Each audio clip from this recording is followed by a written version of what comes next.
current যেন নাই আইস এখন কারেন্ট নাই করে আমরা খাম বাদ দিলেই আমি এখন বড় রেত লইছি ও সাইডের হিরোগু আমরা কাটিমু ই খাম কি আছে তো কারেন্টর মেশিন দিয়ে কাটতে লাগে এখন কারেন্ট নাই খাম তো আঠাইলে হইতো না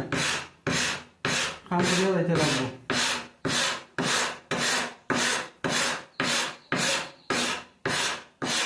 এগুলা টুকটাক কামড় লাগে যদি খেয়ে বাকি যাও রেত দিও মারি দিও মারি না দাদা পুরো দেখাইতে লাগে তো পয়েন্ট দিলে